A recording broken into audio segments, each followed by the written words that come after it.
Hi everyone and welcome back to trendline talks. तो Bajaj auto का share इस हफ्ते 7.6% के आसपास ऊपर जा चुका है सिर्फ 3 दिन में, क्योंकि आज है वेंसडे।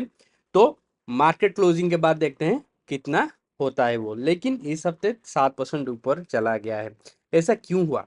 देखिए, ऐसा हुआ mainly because of a rate cut, क्योंकि जीएसटी जो है बाइक के ऊपर 28% से घटा के ये 18% होने वाला है। तो इसी वजह से शेयर प्राइस बढ़ रहा है, क्योंकि जो अगर मतलब टैक्स कम होता है तो डेफिनेटली सेल्स पे बहुत इम्पैक्ट पड़ेगा, लोग खरीदना चाहेंगे। क्योंकि आपको पता ही होगा कि लास्ट 3-4 सालों में टू व्हीलर्स के मतलब कॉस्ट बहुत ज़्यादा बढ़ गए हैं, तेज़ी से बहुत ज़्यादा बढ़ गया है। और 1 लाख के नीचे आप कोई गाड़ी खरीद ही नहीं पाओगे, लेकिन ऐसा सिनेरियो पहले नहीं था। अगर हम 4 साल पीछे जाएं तो ऐसा नहीं था, ये सब बहुत ही सडनली हुआ है। और वेरियस फैक्टर्स की वजह से हुआ है, क्योंकि जो पॉल्यूशन नॉर्म्स है, BS4, फिर 6, BS6 फेज 2, ये सब जो अपग्रेड हो रहा है उसकी वजह से भी हुआ है, और उसके बाद टैक्स की वजह से भी हुआ है। तो बहुत सारे फैक्टर्स है। तो चलिए, सबसे पहले हम नज़र डालते हैं इस लिंक पे। ये है वो article, Bajaj auto share gains over 7% इन 3 days आज GST reform boost boost sector outlook. ठीक है, तो इसका डिटेल का मैंने एक समरी बना के रखी है। सबसे पहला point, Bajaj auto share has gone up by more than 7% in the last few trading days, जो हमने डिस्कस किया। Reason for rally, the rise is mainly due to positive outlook after GST reforms were announced for the auto sector. और tax case relief, the company got a relief in tax case where a demand of about 2.32 crores and interest was set aside. This reduced uncertainty। ठीक है, तो tax relief company को मिला है, तो ये भी एक और फैक्टर है जिसकी वजह से शेयर ऊपर गया है। फिर next point, subsidiary update, Bajaj auto credit limited raise 500 crore through commercial papers at 6.25% rate, showing strong financial management। तो ये भी और एक फैक्टर है। Analyst view, out of 56 analysts 23 suggest buy, 25 suggest hold and 8 recommend sell। तो मेनली होल्ड और bye पे analyst recommend कर रहे हैं। Price target, the average target shows A small possible upside of 2.6%। तो ये जो एनालिस्ट का व्यू, टारगेट, ये सब हमें दूर रखना है, हमें खुद का इंडिपेंडेंट एनालिसिस करना है, लेकिन इस आर्टिकल में मेंशन है, इसलिए ये पॉइंट है। ठीक है, अभी चलते हैं दूसरे पॉइंट पे। Technical indicator, the RSI is close to 71 which means the stock is moving towards overbought levels. तो ये जो ओवरबॉट ओवरसेल सोल्ड लेवल्स है, ये भी कंफ्यूजिंग है। मैं आपको प्रॉपरली चार्ट्स में जाके दिखाऊंगा कि क्या स्टेटस है, do not worry. Performance record, the stock is down nearly 10% in the last year but slightly positive in 2025 so far. Support sector, sector support, the overall auto sector is gaining as GST cuts are expected to improve demand. तो mainly GST cut की वजह से ये सब हो रहा है। और अभी चलते हैं चार्ट पे। और ये जो मेंशन है ना, the stock has gone down by 10% in last year. ठीक है, लेकिन this is half the story. Stock last 2-3 साल में कितना ऊपर गया है ये यहाँ पे मेंशन नहीं है, वो मैं आपको दिखाऊंगा। और ऑब्वियसली एक चीज ऊपर जाता है तो प्रॉफिट बुकिंग तो होगा, क्योंकि इंडेफिनेटली एक चीज कंटिन्यूअसली ऊपर जाता रहेगा ऐसा तो होता नहीं है। प्रॉफिट बुकिंग होता है, वो चाहे जो भी फैक्टर हो। ठीक है, तो चलिए चार्ट पे।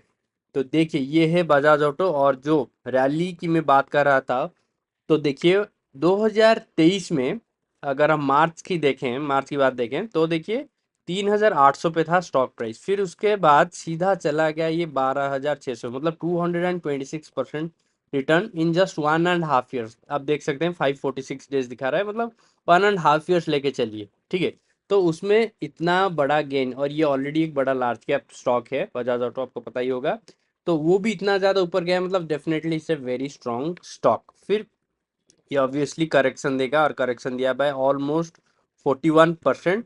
ठीक है, 10% इन द लास्ट 1 ईयर, वो आर्टिकल में जो कह रहा है वो यहाँ से कैलकुलेट कर रहे हैं, जनवरी से लेके अभी तक। अगर यहाँ पे गिने तो हम देख सकते हैं कि 12% ऑलमोस्ट गिरा है। लेकिन ओवरऑल अगर हम देखें सितंबर 2024 से बहुत ज़्यादा वो गिर चुका है, और 8,000 के आसपास आ चुका है। तो ये जो पॉइंट है अभी चल रहा है, ये इतना वैल्यूबल क्यों है? तो चलिए देखते हैं फिफ्थ रिट्रेसमेंट यूज़ करके। ठीक है, और डोंट वरी, मैं कैंडल स्टिक्स चार्ट पे भी जाऊंगा। अभी के लिए थोड़ा सा सिंपल रखना चाहता हूँ, और इसलिए मैंने लाइन चार्ट चूज किया। और देखिए, लाइन चार्ट पे हम क्या देख रहे हैं कि अगर मैं यहाँ पे ये जो लेवल नीचे था 3173, तो यहाँ पे अगर लो सेट करता हूँ और ये जो हाई है 12,650, ये अगर हाई सेलेक्ट करता हूँ तो हम देख सकते हैं कि 50% रिट्रेसमेंट में एग्जैक्टली स्टॉक अभी सपोर्ट बना रहा है, जो कि है अराउंड 7,900। और इसको सपोर्ट देखते हैं 40 वीक्स मूविंग एवरेज करता है कि नहीं। तो देखिए 40 वीक्स मूविंग एवरेज जो है ये ऑलमोस्ट थोड़ा सा मुड़ने ही वाला है, लेकिन अभी भी पूरा स्ट्रेंथ नहीं दिखा पाया है। ठीक है, और 50 के बारे में देखते हैं तो 50 का भी सेम कंडीशन है।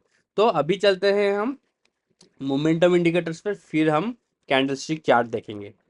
तो मोमेंटम इंडिकेटर्स में हमें दिख रहा है कि स्टॉक का जो सीसीआई है, कमोडिटी इंडेक्स, ठीक है, तो वो 123 पे है लेकिन वीक क्लोज नहीं हुआ है, तो वो एक प्रॉब्लम है।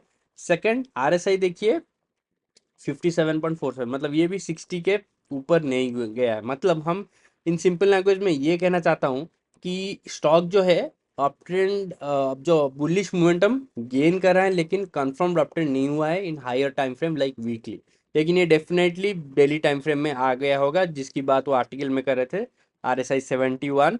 ठीक है, वो भी मैं आपको दिखाऊंगा। तो यहाँ पे सबसे पहले मैं एक सिंपल ट्रेंड लाइन ड्रॉ कर देता हूँ, क्योंकि बहुत मतलब ये एक डेफिनेट ट्रेंड लाइन का मतलब दिखा रहा है स्कोप, तो मैं डेफिनेट ड्रॉ यहाँ पे कर लेता हूँ। थोड़ा सा एडजस्टमेंट हम कर सकते हैं यहाँ पे। ठीक है, तो हम देख सकते हैं कि इस ट्रेंड लाइन को इस हफ्ते इस कैंडलस्टिक ने ब्रेक किया है। चलिए एक बार वॉल्यूम देख लेते हैं।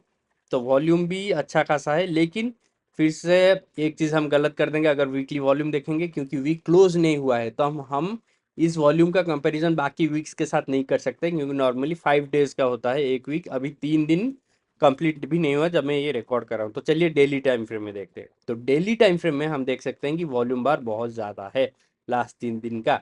तो अगर ये स्टॉक मतलब यहाँ से थोड़ा सा नीचे भी आता है 8,500 और या फिर 400, यहाँ पे स्ट्रेंथ दिखाना स्टार्ट करता है यूजिंग 50 डेज ये में एज सपोर्ट। ठीक है, 50 डेज ये में फिर हम एक कंफर्मेशन पा सकते हैं कि अभी ट्रेंड जो है स्ट्रांग है, और बहुत जल्दी ये जो 61.8% लेवल है ना, इसके ऊपर 9,000, इसको भी ये ब्रेक करेगा।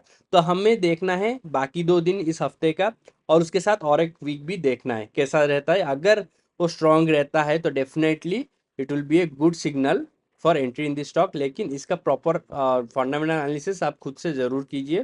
किसी भी स्टॉक का बस चार्ट देके मतलब कोई स्टेप और अप्रोच मत की लीजिए। ठीक है, दोनों इंपॉर्टेंट है, फंडामेंटल एनालिसिस और प्राइस एक्शन एनालिसिस। लेकिन ओवरऑल मैं ये कह सकता हूँ, और आप भी देख सकते हैं कि यहाँ पे एक बुलिश पैटर्न वीकली में फॉर्म हो रहा है, और बहुत जल्द अगर ऐसे ही चीज़ें पॉजिटिव रहा तो यहाँ से एक ट्रेंड स्टार्ट कर सकता है डेफिनेटली। यहाँ पे एक अच्छा स्विंग ट्रेड, पोजिशनल ट्रेड भी हो सकता है अप टू दिस हाई। अगर यहाँ तक हम कंसिडर भी कर सकते हैं ना प्रॉफिट बुकिंग, तो 40% गेन आराम से हो सकता है। ठीक है, तो ये था मेरा overall opinion on Bajaj auto. I hope ये वीडियो यूजफुल लगा होगा। अगर लगा है तो प्लीज़ वीडियो को लाइक कीजिए, चैनल पे नए हैं तो सब्सक्राइब जरूर कीजिए।